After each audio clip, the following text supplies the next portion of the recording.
शादी तो हो रखी थी पेमल दे के साथ पनेर में, पर मुकलावा नहीं हुआ था अभी तक। मुकलावा या गोना जिसको अपने बोलते हैं।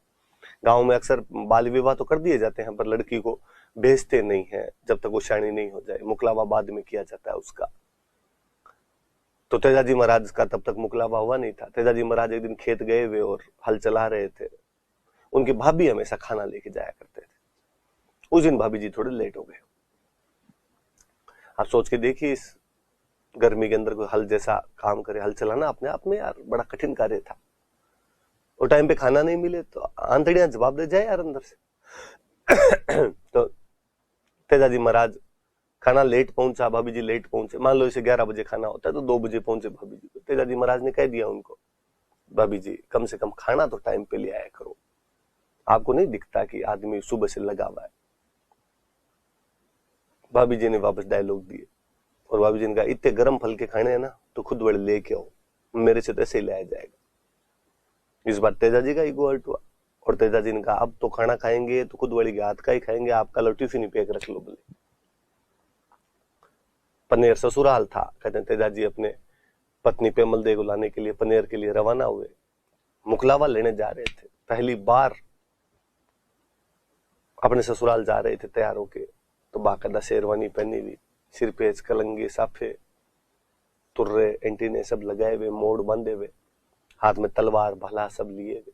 हथियार लेके इसलिए जाया करते थे कि वापस जब महिला को लेकर आप साथ में आओगे तो महिला के गहने पहने हुए होते थे, और गहने पहने में तो लूटपाट का डर रहा करता था। इसलिए अक्सर हथियार साथ में लेके जाया करते कि बीच में ऐसी कोई स्थिति आ जाए तो संभालने की जरूरत तो पड़े। कहते तेजाजी महाराज जब जा रहे थे तो रास्ते में गांव आता है सुरसुरा। सुरसुरा नाम का गांव था और वहां पर एक महिला हुआ करते थे, लाछा। गुर्जर जाति की एक महिला हुआ करती थी, लाछा। उनकी गायों को मेर लूट के ले गए थे। अकेली महिला बेचारी कुछ कर नहीं पाई उनके खिलाफ और मेर गायों को लूट के ले। गायों की लूटपाट पहले आम हुआ करती थी, गायों को बचाना भी उतना ही आम बात हुआ करती थी। उसने जब देखा कि एक जेंटलमैन सूट बूट धारी, एकदम हाथ में तलवार भाला लिए, साफा बांधे हुए, घोड़े पे सवार होकर जा रहा है, वो तेजाजी महाराज को रोकती है और उनको कहती है कि मेरी गायों की रक्षा करो, आप मेरे धर्म के भाई हो। कौन ले गया तुम्हारी गाय? तो मेर लूट के ले गए। किधर गए? तो इस तरफ गए हैं वो।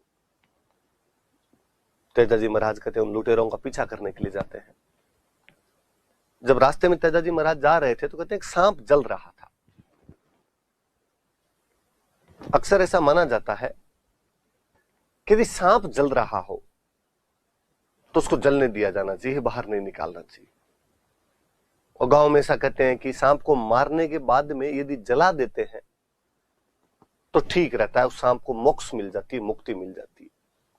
वरना सांप वापस जिंदा हो जाता है यदि उसे जलाया नहीं जाता है तो। और गांव की कहानियां और वैसे जो अक्सर आप फिल्मों में भी देखते हो कि सांप न केवल जिंदा हो जाता है बल्कि जिसने उसको मारा उसकी तस्वीर अपनी आंखों में उतार लेता है और जानी दुश्मन बन के बदले और लेता है बाद में। तो अक्सर गांव में सांप को मरने के बाद जला दिया जाता है। तेजाजी महाराज जब गायों की रक्षा के लिए जा रहे थे, लाछा गुजरी की गायें बचाने के लिए, रास्ते में उन्होंने देखा कि एक सांप जल रहा है। भूलवश उन्होंने अपने भाले से उस सांप को बाहर निकाल दिया। वासुकी नाग, बासक नाग बाहर निकाला और उसने तेजाजी को कहा, यार ये काम तो बहुत गलत किया, मुझे तो मोक्ष मिलने वाली थी, पहुंचने वाला ही था मैं तो, तूने बीच में अड़ंगा लगाया इस बात के लिए। तो तेजाजी महाराज ने कहा, सॉरी यार, मुझे पता ही नहीं था, मुझे लगा तू जल रहा है इसके अंदर। उसने कहा सजा मिलेगी इस बात की। तेजाजी ने कहा कि मैंने अपराध किया है, तुम्हारे खिलाफ सजा भुगतने के लिए तैयार हूं, पर पहले मैं लाछा गुजरी को वचन दे के आया हूं कि उसकी गायें बचाऊंगा। एक बार मुझे गायों के लिए जाने दे, तू वापस आऊंगा मैं तेरे, तू कहेगा वैसे कर लूंगा। सांप ने कहा ठीक। तेजाजी महाराज गए, गायों को वास्तव में बचा के लाते हैं उस युद्ध के अंदर, जीतते हैं उस युद्ध को, लाछा गुजरी की गायें बचाते हैं, पर युद्ध में घायल हो जाते हैं भयंकर। तेजाजी लड़े तो सामने वाले भी लड़ ही रहे थे, सामने वाले को गुब्बारे तो छोड़े नहीं होंगे, युद्ध किया बाकायदा, जगह जगह घाव लगे हुए एकदम। उस गहलावस्था में भी वचनों का पक्का वह व्यक्ति सांप के पास पहुंचा और उसको कहा कि मैंने तुम्हारे प्रति जो भी अपराध किया उसकी सजा भुगतने के लिए तैयार हूं। सांप ने कहा, मैं और क्या सजा दे सकता हूं, मैं तो डंक मार सकता हूं, लेकिन डंक तेरे मारूं कहां, तेरे चारों शरीर पे खून खून है। तेजाजी महाराज ने कहा कि बाकी सब जगह तो सही है तेरी बात कि मेरे खून हो रखा है, पर जीभ जीभ पे तो खून नहीं होता है। कहते उस सांप ने उनकी जीभ पे डंक मारा था।